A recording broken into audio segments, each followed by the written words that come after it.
Welcome back to Mental Health Today. I'm joined today by Lori Schiller, a woman who suffered from schizophrenia for many, many years. We're also joined with some of her family members and those who were close to Lori while she was suffering from her mental illness.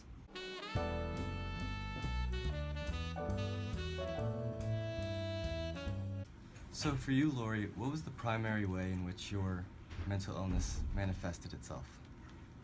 For me, schizophrenia manifested itself in the form of voices in my head which nobody could hear but me. They told horrible things and told me to do even worse things. Well, it all started when I was at summer camp when I was 17. I had a crush on an older counselor, and at first everything at camp seemed unbelievably perfect and amazing. For a few days, the world seemed to glow and I saw beauty everywhere. Then I found out my crush had a fiance, and after meeting her, I got sad and the world lost its color. I'm not saying the disorder started because of that, but the emotional blow definitely facilitated its onset. They started off slowly at first, and I did all I could to get rid of them, but I didn't tell any of my friends or co-counselors. Eventually, the owner of the summer camp that I was at noticed that something was wrong with me and had one of my co-counselors bring me home to Scarsdale, New York. Unfortunately, the voices continued even after I graduated from high school and moved on to college. The voices in my head were telling me to do more extreme toxic things. So when you say more and more toxic things, what kind of things did they tell you to do? Go to the bathroom, take the pills, kill yourself. You know where they are. You know where they are. Kill yourself. Do it. Die. You want to do it. Take the pills. Nobody likes you anyways. Die. Do it. Nobody loves you. Kill yourself. Kill yourself. Do it. Die. The voices would tell me to kill myself and to kill other people, and they would constantly tell me I'm worthless. And did you ever act on anything that the voices told you to do? Yeah, actually, as I said in my book, I tried to kill myself. So the title of your book is called The Quiet Room. Could you elaborate a little bit on why you chose that name for your book? Actually, after my suicide attempt, I was in the hospital in a completely quiet room with no windows and nothing to stare at but blank walls. And those blank walls, those must have made the voices louder, right? Yeah, it did, and that's why I chose to call my book The Quiet Room. So in your book, you walk us through your hospitalization. Could you elaborate a little bit on what that, manifested itself into and how it affected your overall health? I was determined to get better, and I met several doctors that were very, very helpful. So in the end, what would you say was the treatment that helped you the most? The best treatment that I got was from Dr. Dollar, who gave me clozapine, which helped improve my mental health significantly. And would you say that the clozapine helped reduce, the aggressiveness and intensity of the voices? Yeah, I don't hear the voices as much anymore.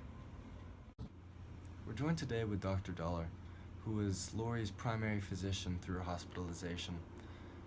Dr. Dollar, could you talk to us a little bit about the process of treatment that you approached Lori's case with?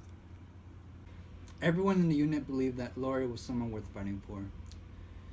Looking at her records, we noticed that she maintained everything, and we tried everything from every type of medicine that was given.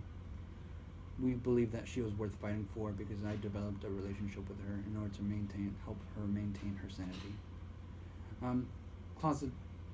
Clozapine was given to her as part of a result, and from that she seems to benefit of that, and because we never tried that before, there's a huge risk, and so we have to get consent from her parents. I'm joined here with Marvin Schiller, Lori's father, who witnessed firsthand the events described in her book. Marvin, you're a psychologist yourself.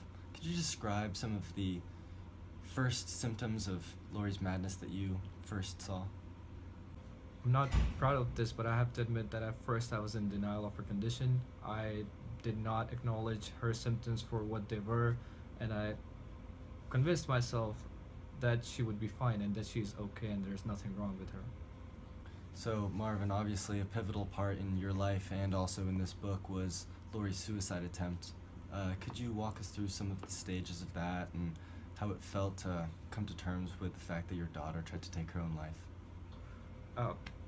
as a parent, it's a phone call you're never ready to receive. I just picked up the phone and it was her roommate, who's also Lori, and she told me that my own daughter had tried to commit suicide, and I was shocked to think that my own daughter was suffering from schizophrenia and had ignored it to this point, to the extent that she had attempted to commit suicide, was devastating. Yeah, absolutely, Marvin. And as you know, what's so special about this book is that separate chapters are written by separate people who were close to Lori during her mental disorder. Can you just take us through some of the perspectives that you and the family members who wrote chapters for this book encountered, and how it felt to write about your daughter? Well, to be honest, it was a way of coping with what had happened. It was cathartic in some ways. It helped each of us in the family, I would say, reflect on what had happened and what we had done, and perhaps even what we could have done better in another situation. I think it's helpful primarily to other families who might be going through something similar, or just like anyone who knows someone suffering from schizophrenia and wonders how they can help, how can they be there for their loved one.